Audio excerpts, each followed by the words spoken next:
Well, thank you very much. It's an honor to be here. What a great place. What a great place, but more importantly, what great people. I want to thank His Royal Highness, the Crown Prince, for that incredible introduction. He's an incredible man. Known him a long time now. There's nobody like him. Thank you very much. Appreciate it very much, my friend. And it's a tremendous honor to return to this beautiful kingdom and be welcomed back with such extraordinary generosity and warmth. I've never forgotten the exceptional hospitality showed to us by King Solomon, who's just, we talk about a great man. That is a great man. That is a great man, a great family. Now, that visit took place exactly 8 years ago. The graciousness of the royal family and the Saudi people is really unsurpassed, no matter where you go. Let me also thank the countless ministers, government officials, business leaders, and distinguished guests for that warm welcome. Very warm, and I know so many of you. I'd like to call out all of your names, but we have a lot of problems. We'd be here for a long time. We don't want that, so don't be upset. With this historic state visit, we celebrate more than 80 years of close partnership between the United States and the Kingdom of Saudi Arabia.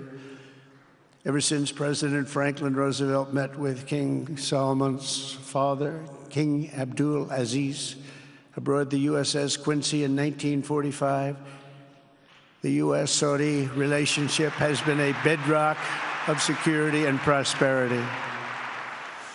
Today, we reaffirm this important bond, and we take the next steps to make our relationship closer, stronger, and more powerful than ever before. It is more powerful than ever before.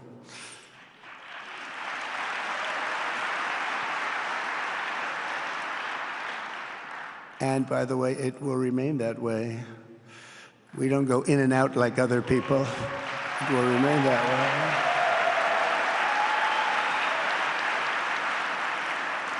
I've come this afternoon to talk about the bright future of the Middle East, but first let me begin by sharing the abundance of good news from a place called America. In less than 4 months, our new administration has achieved more than most other administrations accomplish in 4 years or even 8 years. We've actually done, for the most part, more.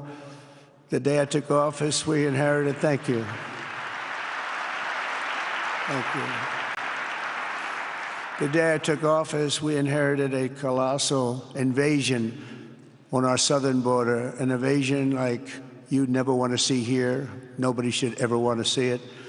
But within weeks, we slashed illegal border crossings to an all-time low, down 99.999%.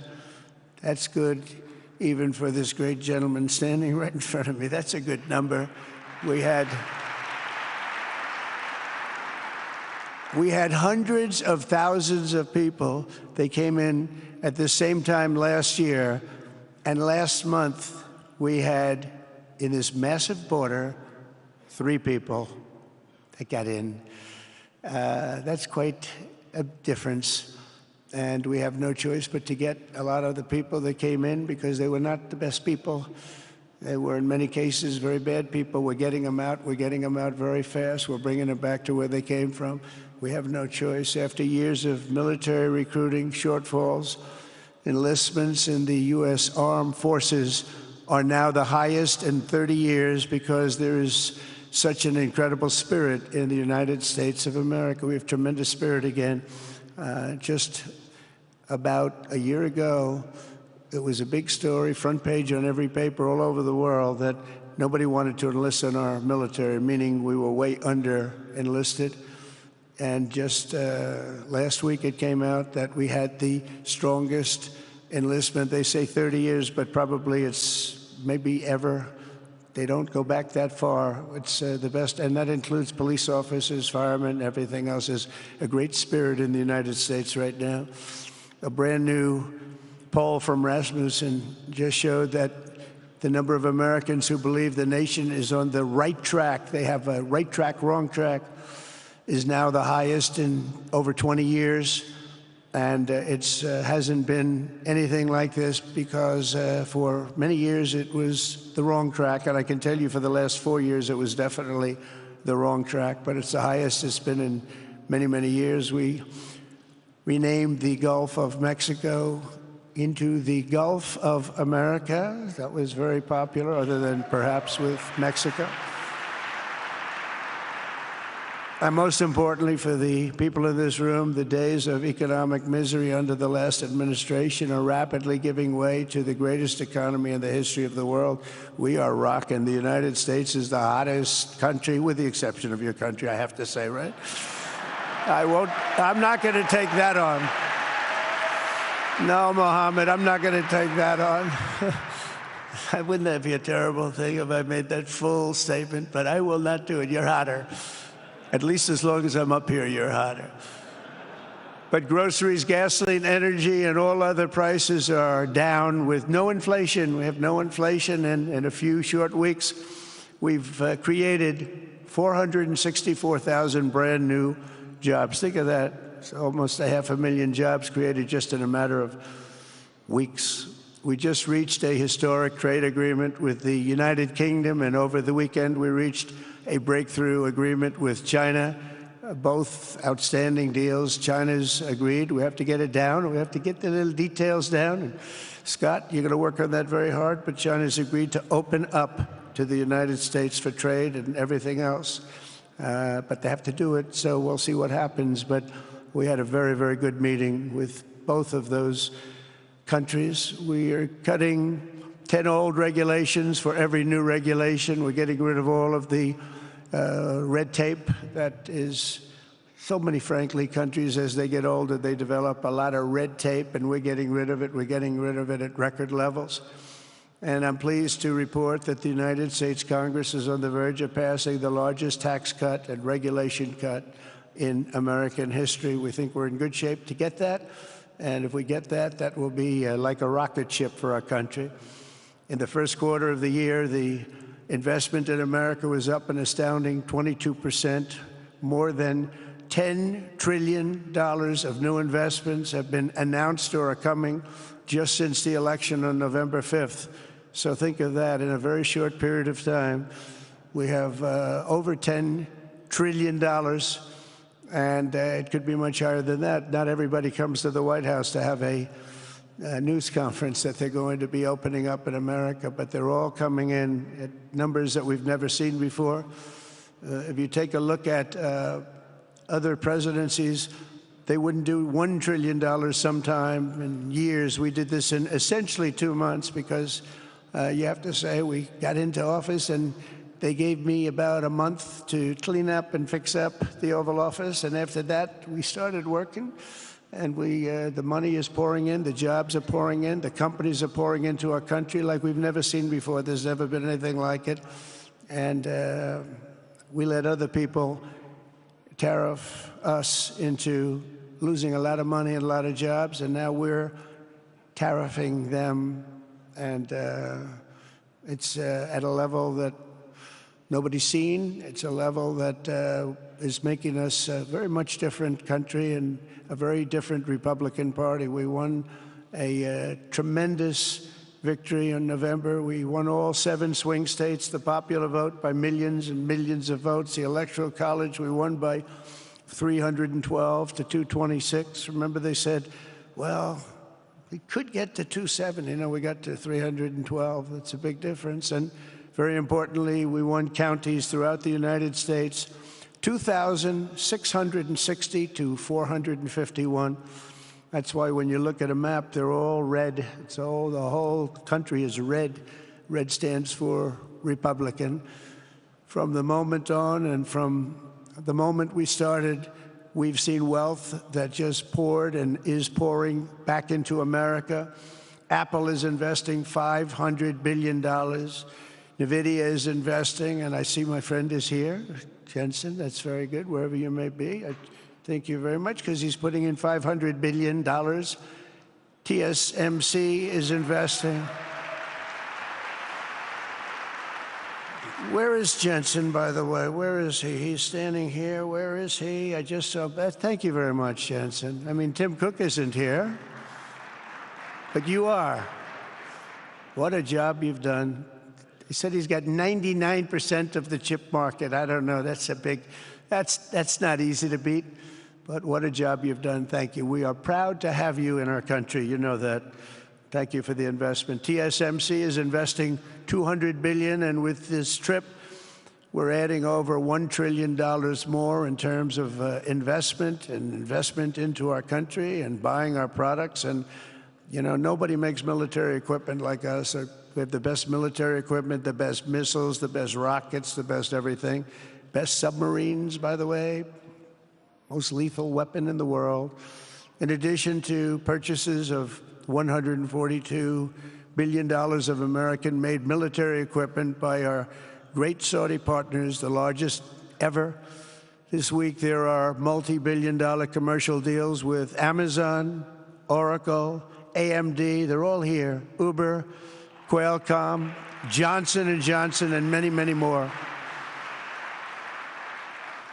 So I want to congratulate everybody. So many great business executives, many of you, most of you I know. And they're coming in, you know, about a month ago. They weren't that happy when they saw me. And now they're saying, sir, you're doing a great job. Thank you very much. It's amazing what a rising market will do. Oh, it's going to get a lot higher. In fact, I told people 5 weeks ago, this is a great time to buy. I got criticized for that. Now they don't criticize me anymore. People should have listened. But it's going to go a lot higher. You see, we've never had anything like this happen. It's an explosion of investment and jobs, and great companies are coming in. Never seen anything like it. There's no better place to make a future or make a fortune, or do anything, frankly, than what we have in the United States of America under a certain president, Donald J. Trump. I have the right attitude. I have the same attitude that the people in the front row, second row, third row have. As you get back, perhaps they start to wane a little bit in terms of their view. But they understand, and we're doing what a lot of smart people would do. And we're not necessarily being politically correct. You saw what we did yesterday with health care. We've cut our health care by 50 to 90%. You're going to see drugs and pharmaceuticals come down at numbers that nobody has ever seen. And drugs, pharmaceuticals, we think will be dropping. And it'll be a redistribution of costs with other nations, which really took advantage of a very nice group of people that ran our country. But not only is this a time of incredible excitement in the United States, it's also an exhilarating period right here in the Arabian Peninsula. Beautiful place, by the way, beautiful place. Exactly. Thank you. Exactly 8 years ago this month, I stood in this very room and looked forward to a future in which the nations of this region would drive the forces of terrorism and extremism, drive them right out of existence, and take your place among the proudest, most prosperous, most successful nations anywhere in the world as leaders of a modern and rising Middle East. So exciting. So exciting. Mohammed, do you sleep at night? How do you sleep? Huh? Just thinking.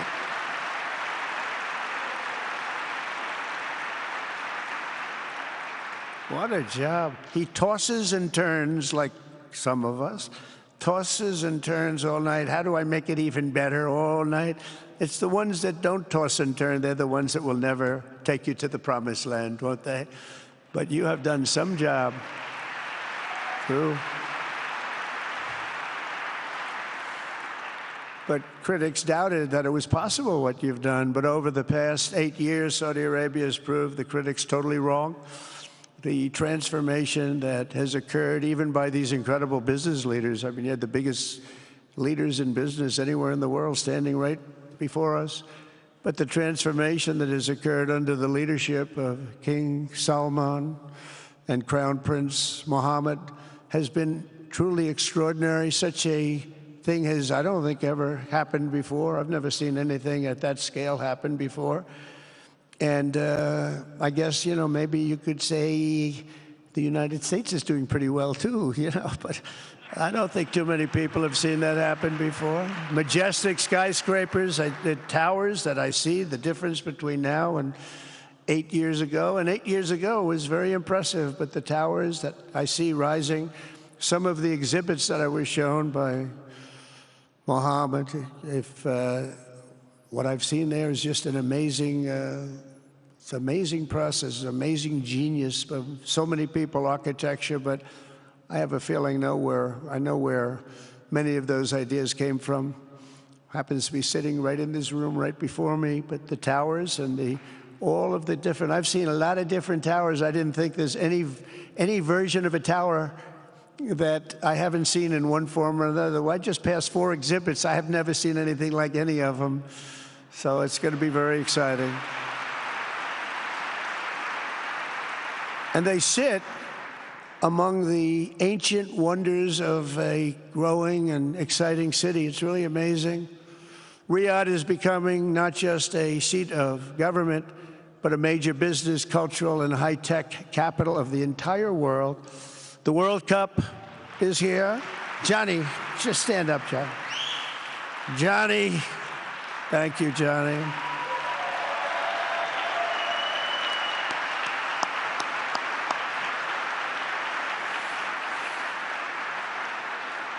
Great job, Johnny, great job. But the World Cup and the World Expo will soon be coming here, just like the World Cup is coming to the United States. It's going to be really exciting next year. The engines of Formula One racing now roar through the streets of Jeddah in a historic milestone. Other industries recently surpassed oil. Think of it. All of your other industries now have surpassed oil. I don't know if a lot of people will understand what that means. It's so big to make up a majority of the Saudi economy for the very first time ever. So think of that. Other industries are now bigger even than oil, which is always going to be a big monster. It's a big one. But that's a great tribute to you and economic development properly used. In other cities throughout the peninsula, places like Dubai and Abu Dhabi, Doha, Muscat, the transformations have been unbelievably remarkable. Before our eyes, a new generation of leaders is transcending the ancient conflicts of tired divisions of the past and forging a future where the Middle East is defined by commerce, not chaos, where it exports technology, not terrorism, and where people of different nations, religions, and creeds are building cities together, not bombing each other out of existence. We don't want that.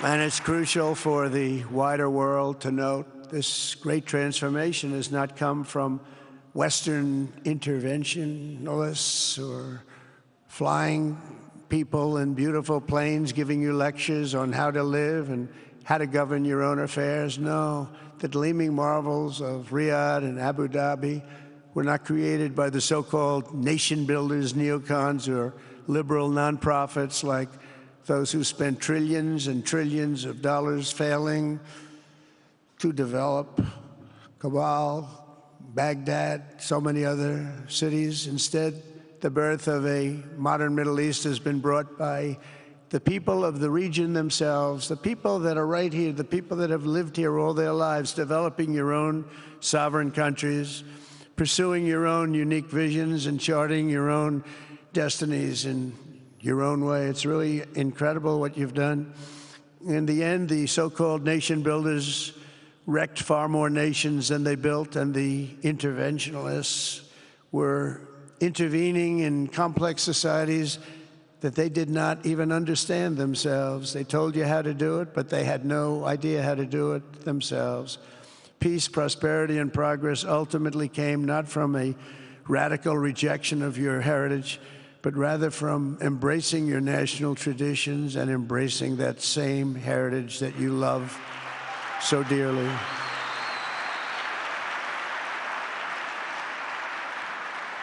And it's something only you could do. You achieved a modern miracle, the Arabian way. That's a good way.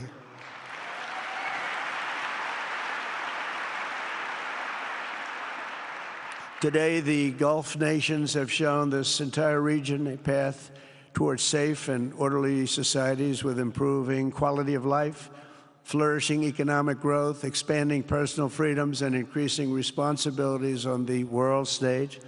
After so many decades of conflict, finally it is within our grasp to reach the future that generations before us could only dream about, a land of peace, safety, harmony, opportunity, innovation, and achievement right here in the Middle East. So beautiful. It's such a beautiful thing that's happening. I guess, you know, the people that are here can't even really appreciate it because you see it happening, and it's when you come to a place that you haven't seen in 5 years or 10 years or 20 years that it's even more incredible. When I left office just over 4 years ago, that future seemed almost impossible, what you've done. Together we had obliterated the killers of ISIS. We wiped them out, terminated its founder and leader, al-Baghdadi. We had healed the divide in the Gulf Cooperation Council, it's a very big deal, and united the nations of the region to stand against the enemies of all civilization. We'd imposed unprecedented sanctions on Iran and starved the regime of resources to fund terror. They were unable to fund anything because they had no money left. They had no money. But the new administration came in and let them have a lot of money, and you saw what happened. It was not money well spent. And with the historic Abraham Accords that we're so proud of, all the momentum was aimed at peace, and it aimed very successfully. It's been an amazing thing, the Abraham Accords, and it's my fervent hope, wish, and even my dream that Saudi Arabia, a place I have such respect for, especially over the last fairly short period of time, what you've been able to do, but we'll soon be joining the Abraham Accords. I think it'll be a tremendous tribute to your country, and it will be something that's really going to be very important for the future of the Middle East. I took a risk in doing them, and they've been an absolute bonanza for the countries that have joined. The Biden administration did nothing for 4 years. We would have had it filled out. But it will be a special day in the Middle East with the whole world watching when Saudi Arabia joins us, and you'll be greatly honoring me, and you'll be greatly honoring all of those people that have fought so hard for the Middle East. And I really think it's going to be something special, but you'll do it in your own time, and that's what I want, and that's what you want, and that's the way it's going to be. When I left office, the only thing still standing between this region and its unbelievable potential was a small group of rogue actors and violent thugs seeking constantly to drag the Middle East backward and into havoc, mayhem, and indeed into war. Unfortunately, instead of confronting these destructive forces, the last U.S. administration chose to enrich them and empower them and give them billions and billions of dollars.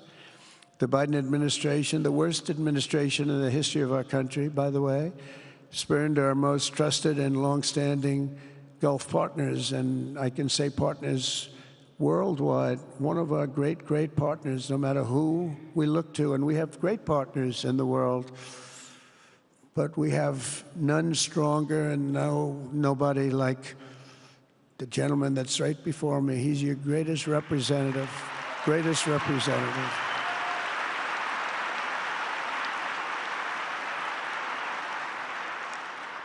And if I didn't like him, I'd get out of here so fast.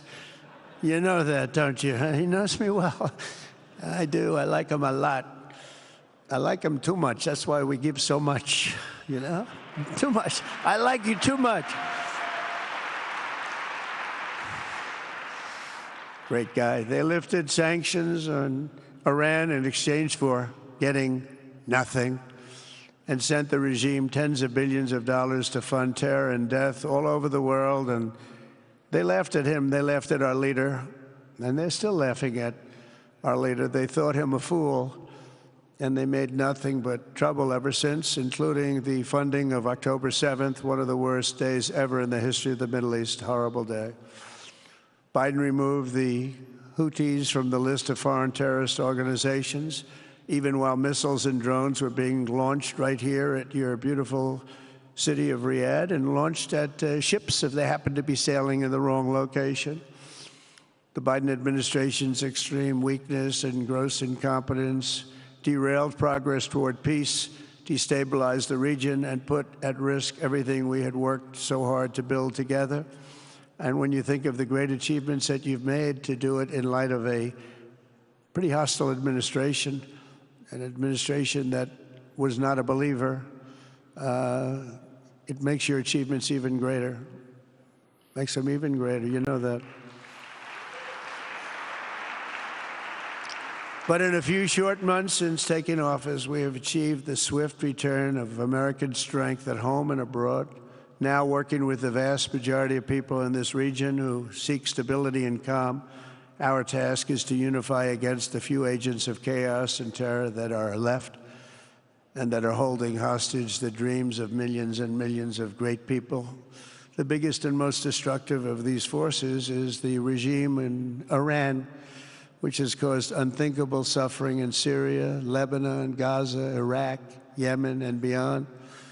There could be no sharper contrast with the path you have pursued on the Arabian Peninsula than the disaster unfolding right across in the Gulf of Iran. Think of that. They wanted to name it that. I said, they're not going to let them do that. Do you mind if I stop that? I stopped it. We're not going to let that happen.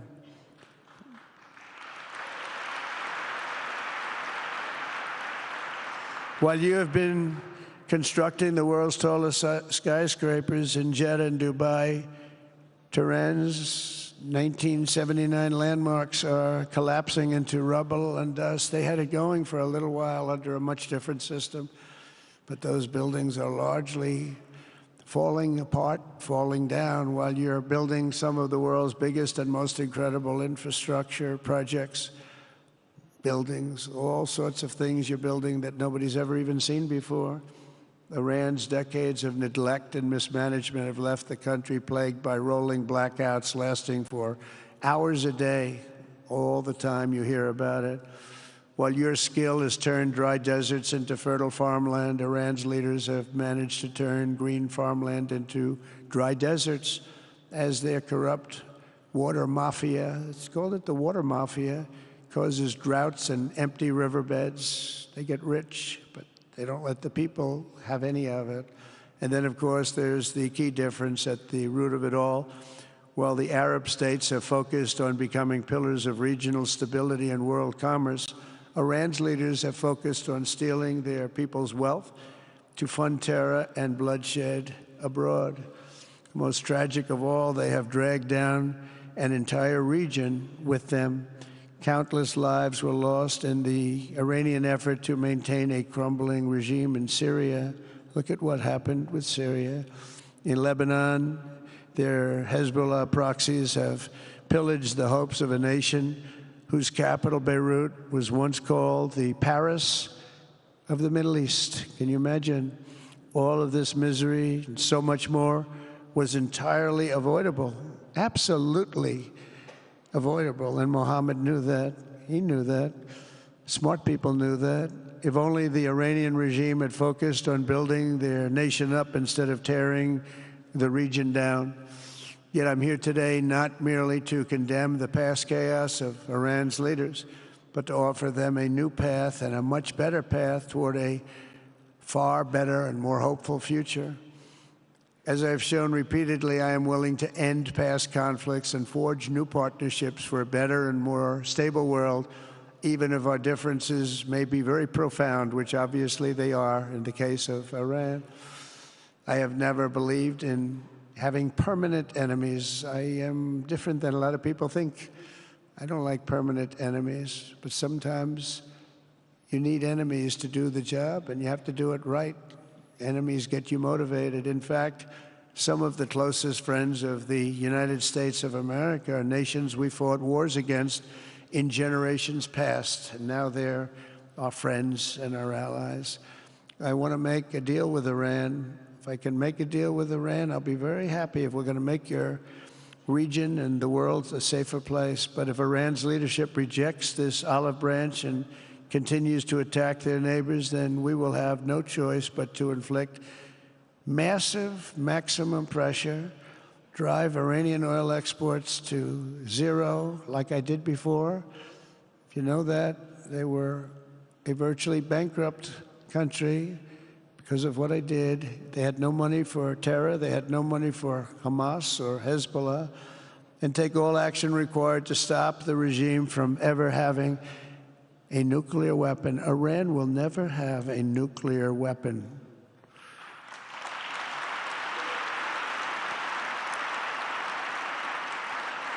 But with that said, Iran can have a much brighter future, but will never allow America and its allies to be threatened with terrorism or nuclear attack. The choice is theirs to make. We really want them to be a successful country. We want them to be a wonderful, safe, great country, but they cannot have a nuclear weapon. This is an offer that will not last forever. The time is right now for them to choose. Right now, we don't have a lot of time to wait. Things are happening at a very fast pace. They're happening right here. They're happening at a very fast pace. So they have to make their move right now, one way or the other. Make your move. As I said in my inaugural address, my greatest hope is to be a peacemaker and to be a unifier. I don't like war. We have the greatest military, by the way, in the history of the world. You know, I rebuilt our military in my first 4 years and rebuilt it into the most powerful military there is. And you saw that when I knocked out ISIS in 3 weeks. People said it would take 4 years, 5 years. I did it. We did it in 3 weeks. Just days ago, my administration successfully brokered a historic ceasefire to stop the escalating violence between India and Pakistan. And I used trade to a large extent to do it. I said, fellas, come on, let's make a deal. Let's do some trading. Let's not trade nuclear missiles. Let's trade the things that you make so beautifully. And they both have very powerful leaders, very strong leaders, good leaders, smart leaders. And it all stopped.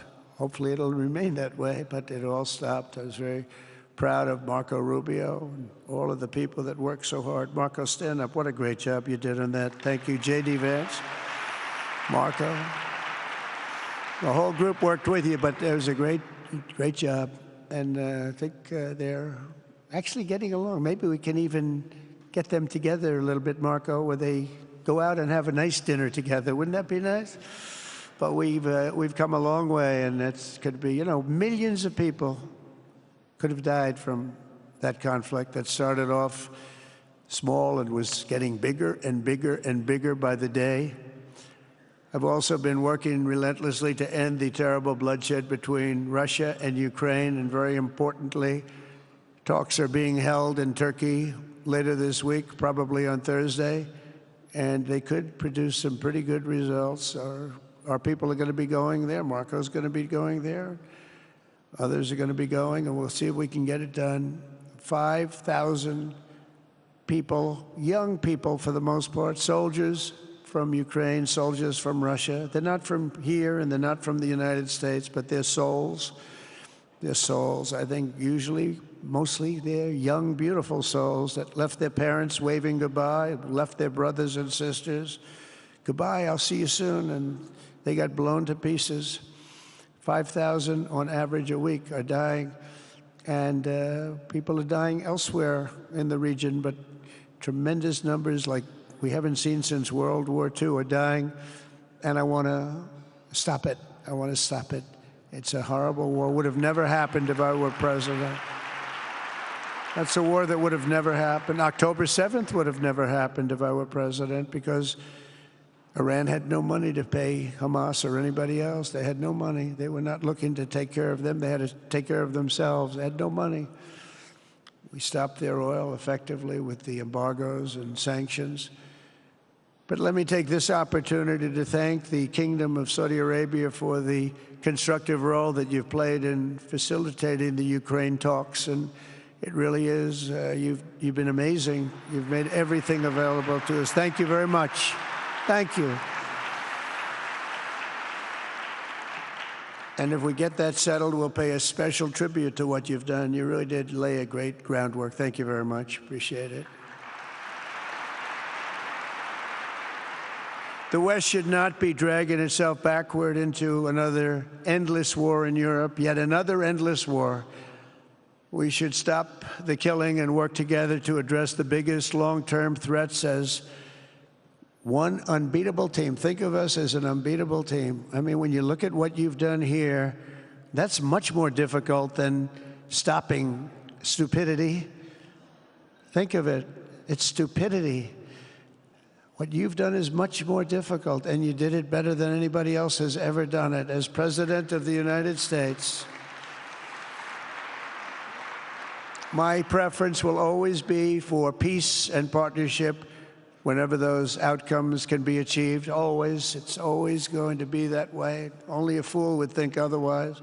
In recent years, far too many American presidents have been afflicted with the notion that it's our job to look into the souls of foreign leaders and use U.S. policy to dispense justice for their sins. They loved using our very powerful military, and now it's really the most powerful it's ever been. We just are getting a budget approved, $1 trillion, highest budget we've ever had in history for military, $1 trillion. And we're getting the greatest missiles, the greatest weapons. And, you know, I hate to do it, but you have to do it because we believe in peace through strength. You have to have the strength, otherwise bad things could happen. But hopefully we'll never have to use any of those weapons. Seems to be an awfully big waste of money if you're never going to use them, but hopefully we'll never have to use them because the destructive power of some of those weapons are like nobody's seen before. I believe it is God's job to sit in judgment, my job to defend America, and to promote the fundamental interest of stability, prosperity, and peace. That's what I really want to do. I will never hesitate to wield American power if it's necessary to defend the United States or to help defend our allies.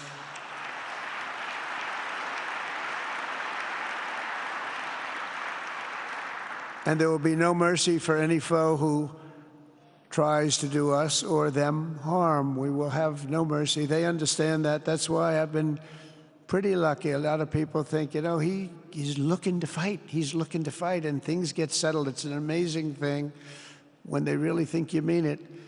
But we do. We have the greatest military, the strongest military, stronger than any. Nobody's even close. We have the best weapons in the world, but we don't want to use them. If you threaten America or our partners, however, then you'll be faced with overwhelming strength and devastating force. We have things that you don't even know about, you don't hear about, and if you did, you'd say, wow.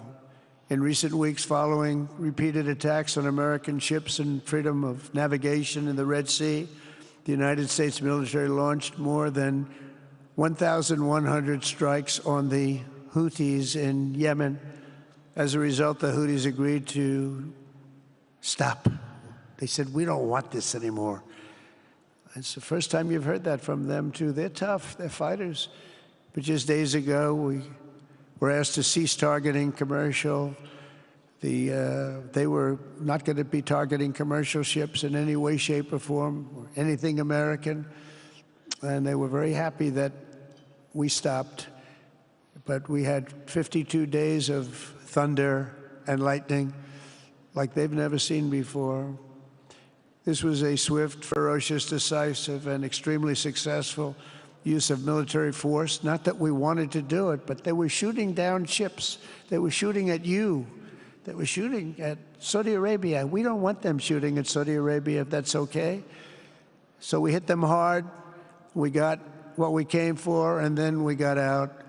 Since January 20th, the U.S. military has terminated 83 terrorist leaders operating across Iraq, Syria, and Somalia, including ISIS's #2 global leader. You read about that just recently. With the help of Pakistan, we apprehended the ISIS terrorists responsible for the attack on 13 American service members at Abbey Gate, that horrible, horrible disaster. During this Afghanistan withdrawal, you know, that's another thing that we don't even think about so much anymore. 13 died, but 42 were horribly wounded. But hundreds of people died overall, because I count the people on the other side. Hundreds of people just grossly incompetent. It's probably why Putin decided to go into Ukraine, something he never would have done if I were president. But we wouldn't have had the problems of October 7th if I were president. We wouldn't have had Ukraine, Russia if I were president. We wouldn't have had Abbeygate because there wouldn't have been any reason we were getting out, but we were getting out with dignity and with strength and power. But the way they got out was not good. I think it was the most embarrassing moment in the history of our country. And we've been working tirelessly to bring back all hostages held by Hamas. We brought back a lot already, but we're bringing back more. This weekend, we successfully negotiated the release of the last American hostage, Edan Alexander. Just came out a few hours ago, and we continue to work to get that war ended as quickly as possible. It's a horrible thing that's taking place. All civilized people must condemn the October 7th atrocities against Israel, which would never have happened again if you had probably a different president, but definitely if you had me as president. The people of Gaza deserve a much better future, but that will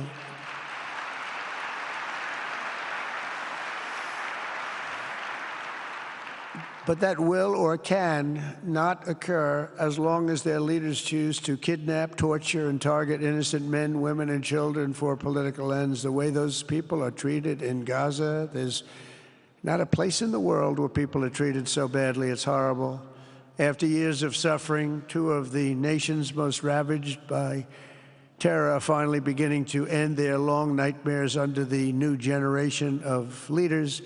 In Lebanon, where a friend of mine has just become the ambassador. He's going to be great. I said, you know, that could be a very dangerous job. He said, I was born there. I'm Lebanese. I love that country. I said, but it's very dangerous. You know, this is a friend of mine from New York.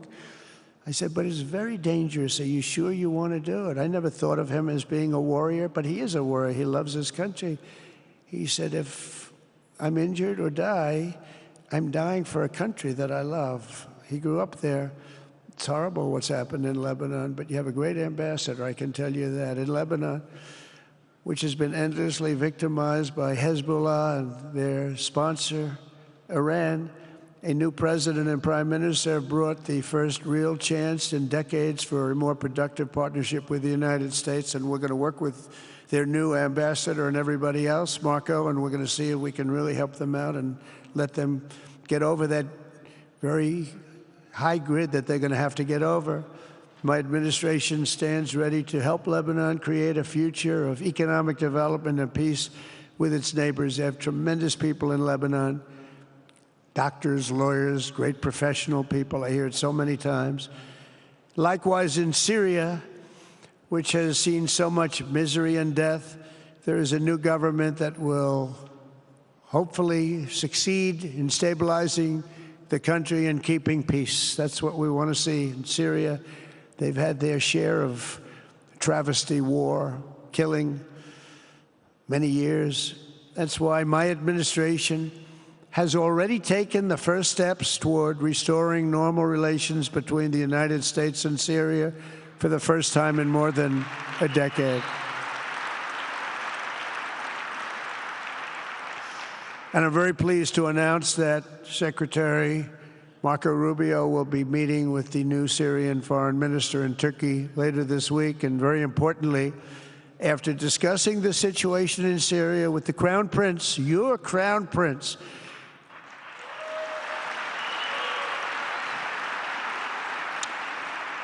and also with President Erdogan of Turkey, who called me the other day and asked for a very similar thing, among others, and friends of mine, people that I have a lot of respect for in the Middle East, I will be ordering the cessation of sanctions against Syria in order to give them a chance at greatness.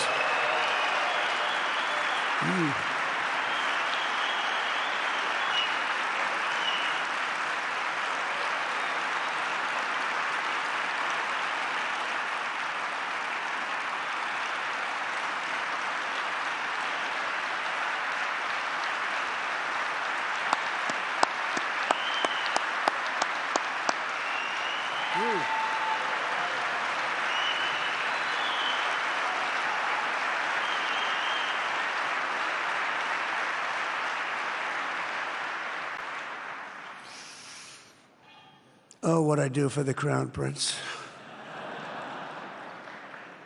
The sanctions were brutal and crippling and served as an important, really an important function, nevertheless, at the time. But now it's their time to shine. It's their time to shine. We're taking them all off, and they're going to have, I think they're going to have, based on the people and the spirit and everything else that I'm hearing about. So I say good luck, Syria. Show us something very special like they've done, frankly, in Saudi Arabia, okay? They're going to show us something special. Very good people. Everywhere we can, my administration is pursuing peaceful engagement, offering a strong and steady hand of friendship to all that will take it in good faith. Together, we have made unprecedented strides and tremendous progress, and we're still just at the dawn of the bright new day that awaits for the people of the Middle East, the great, great people of the Middle East. If the responsible nations of this region seize this moment, put aside your differences and focus on the interests that unite you, then all of humanity will soon be amazed at what they will see right here in this geographic center of the world. It really is. It's like a center of the world and the spiritual heart of its greatest faiths. For the first time in 1,000 years, the world will look at this region not as a place of turmoil and strife and war and death, but as a land of opportunity and hope, just like you've done right here, a cultural and commercial crossroads of the planet. Security and stability will lift millions into lives of safety and success, and the nations of this region will be free to realize your highest destinies, honor your proud histories, harness amazing new opportunities, and bring incredible glory to Almighty God. People will come from all over the globe to be inspired by the cities you build, the businesses you create, the technologies you invent, and the beauty, talent, and potential you unleash right in the hearts of your citizens. Each of you will be able to take tremendous pride in the legacy you will leave to your children, because you will have given them the ultimate blessings of prosperity and peace. So important. In the United States, we've launched the golden age of America. It's the golden age. We see it. We see it with all that money, trillions and trillions of dollars pouring in, hundreds of thousands of jobs coming in with it. And with the help of the people of the Middle East, the people in this room, partners throughout the region, the golden age of the Middle East can proceed right alongside of us. We will work together. We will be together. We will succeed together. We will win together. And we will always be friends.